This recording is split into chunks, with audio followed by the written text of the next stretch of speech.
Welcome vision लोग। आज का हमारा टॉपिक है SBM regression, support vector machine regression. तो जैसे हम सपोर्ट वेक्टर क्लासिफिकेशन देखे थे उसी टाइप से हम रिग्रेशन देखेंगे। तो रिग्रेशन में जो था वो हम वैल्यू फाइंड करते थे और क्लासिफिकेशन में हमारा जो मोटो था वो था क्लास। अलग अलग क्लास में उसको क्लासिफाई करना है हमारा। और रिग्रेशन में हमारा है वैल्यू, मतलब फाइंड द वैल्यू। यहाँ पर हमें वैल्यू फाइंड करनी है, ठीक है, कि हमारी वैल्यू क्या होगी, मतलब जो कंटिन्यूस वैल्यू हम यहाँ पर फाइंड करते हैं, ठीक है। और क्लासिफिकेशन में हमारी डिस्क्रीट वैल्यू थी, मतलब यस और नो या प्लस में माइनस जो भी हमारा होगा उसकी वैल्यू, ठीक है। तो यहाँ पर हम देखते हैं, जैसे क्लास हम एसबीएम क्लासिफायर के थ्रू सेपरेट किए थे। तो यहाँ पर हम वैल्यू देखेंगे कि जो डिपेंडेंट वेरिएबल और इंडिपेंडेंट वेरिएबल के बेस पे, जैसे हमने लीनियर रिग्रेशन में ऑलरेडी देखा था। तो यहाँ पर हमारा काम है draw best fit line with in the threshold value. मतलब जो हमारे पास हाइपर प्लेन है, मतलब मान लो कि हमारे पास ये डेटा दे रखा है। डेटा हमने देख लिया कि ये हमने एक ग्रुप ऑफ चाइल्ड का डेटा लिया है, ठीक है, अकॉर्डिंग टू एज, ठीक है।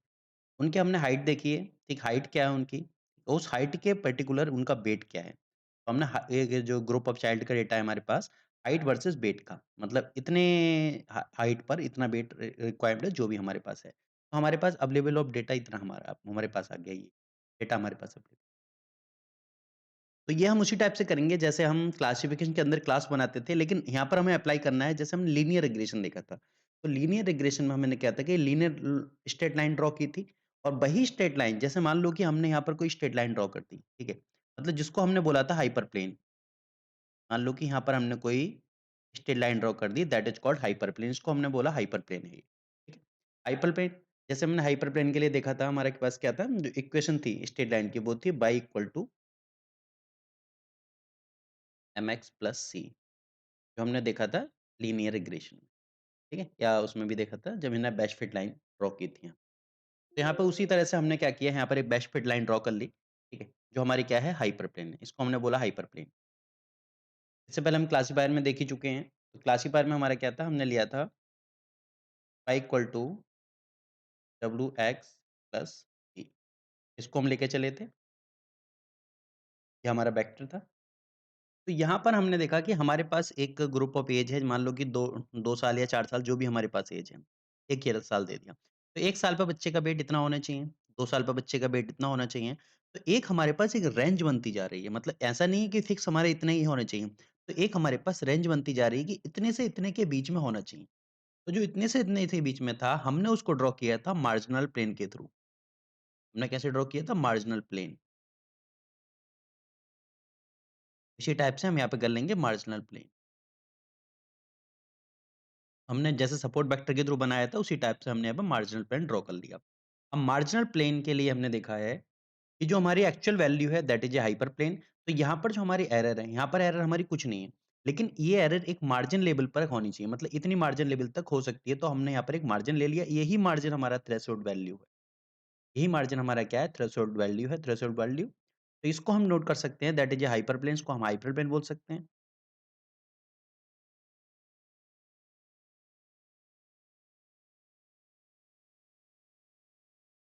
और इसकी इक्वेशन है हमारी हाइपर, इसकी इक्वेशन हम ले सकते हैं, हमारी इक्वेशन जो है इसकी into x plus B equal to eta, ठीक है। हम ईटा मान के चलते हैं यहाँ पर, और यहाँ पर जो ईटा की वैल्यू रहेगी वो 0 रहेगी। ये हमने यहाँ पे ले लिया 0।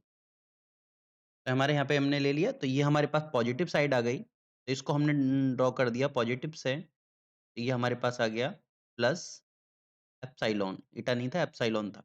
और दूसरा हमारे पास आ गया ये मार्जिन, ये हमारे पास आ गया माइनस एप्सिलॉन, ठीक। हमारे पास प्लस एप्सिलॉन माइनस तो प्लस एप्सिलॉन इक्वल टू हम लिख सकते हैं, ये हमारी आ सकती है W T X plus B equal to positive epsilon.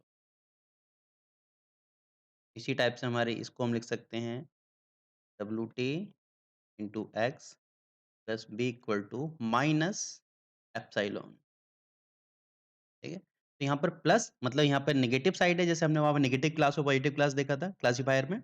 यहाँ पर पॉजिटिव और नेगेटिव, मतलब ये हमारा कंप्लीट मार्जिन हो गया। इसके बीच में जो भी डेटा लाई करेगा वो हमारी थ्रेशोल्ड वैल्यू रहेगी।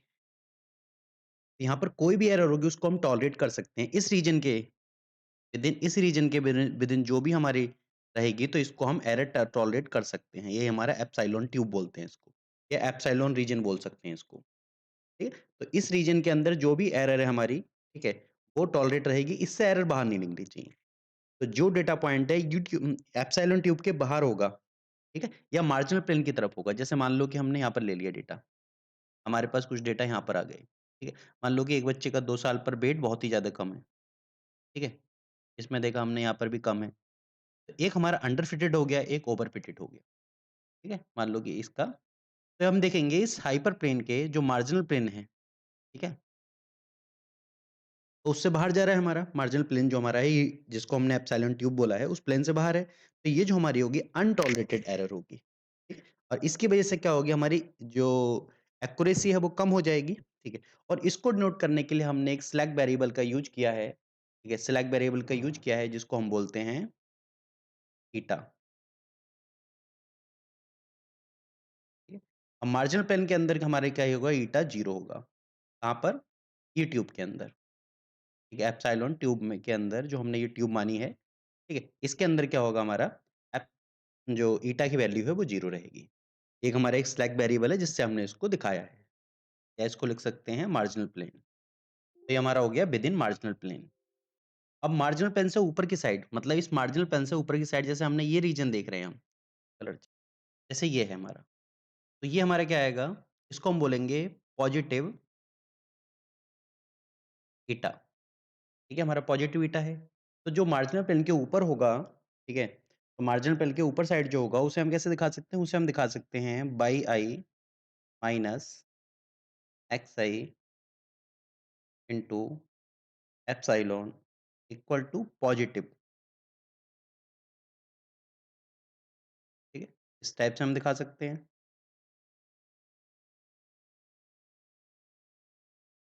और जो नीचे है हमारे, जैसे हमने देखा ये हमारे पास है, ठीक है? ये हमारे पास क्या है? इसको हम लिखेंगे नेगेटिव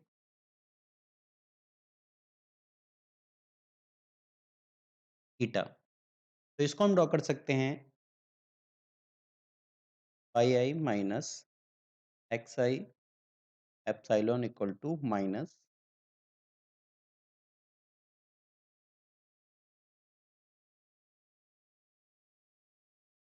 तो हमारा जो एरर फंक्शन है या कॉस्ट फंक्शन जिसको बोलते हैं या ऑब्जेक्टिव फंक्शन बोल सकते हैं, तो जो हमारा ऑब्जेक्टिव फंक्शन होगा, ऑब्जेक्टिव फंक्शन जो होगा, उसका हम क्या लेंगे? जो हमारे जो ये रेंज है, इसके अकॉर्डिंग जैसे हमने क्लासिफायर में ऑलरेडी देख चुके हैं हम, that should be minimize plus T I से टू एन, ठीक है? अब हमारे पास आएगा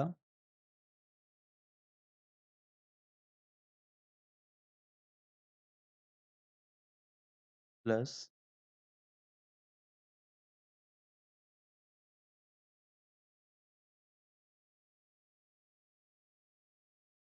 ठीक है? ये हो गया।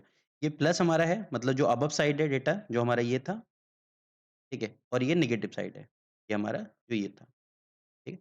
मतलब इनका क्या होगा, इनका हम जो ऐड करेंगे तो इनका और जो मतलब प्लस माइनस से कटने वाला नहीं है यहाँ पर। यहाँ पर जो एरर है वो प्लस ही होगी, ठीक है? तो दोनों हमारे जो होगा वो प्लस 0 से ज़्यादा ही होगा, ठीक है? तो हम इस चीज़ को भी लिख रहे हैं चलो, ये हमारा हो गया या फिर माइनस ईटा इक्वल टू 0। तो ये जो हमारा होगी दोनों एरर 0 से ज़्यादा ही होंगी क्योंकि 0 जो हमारा वो हमारा ले लिया हमने मार्जिनल पेल के अंदर हमने इसको ले लिया है। तो ये था हमारा एसबीएम रिग्रेशन। तो इसकी हेल्प से हम यहाँ पर क्या है, ये हमारा है नंबर ऑफ एरर मतलब मान लो कि जितने एरर हमारे इस मार्जिनल पेल से बाहर गए तो यहाँ पे देखेंगे तुम 1, 2, 3, 4, 5, 6, 7 तो 7 एरर हैं जो बाहर हैं तो उसके हम क्या करेंगे उसका टोटल करके हम इस टाइप से कैलकुलेट कर लेंगे। तो ये था हमारे पास ऑब्जेक्टिव फंक्शन या कॉस्ट फंक्शन निकालने का तरीका और एसबीएम रिग्रेशन। वीडियो को लाइक कीजिए, चैनल को सब्सक्राइब कीजिए। Thank you.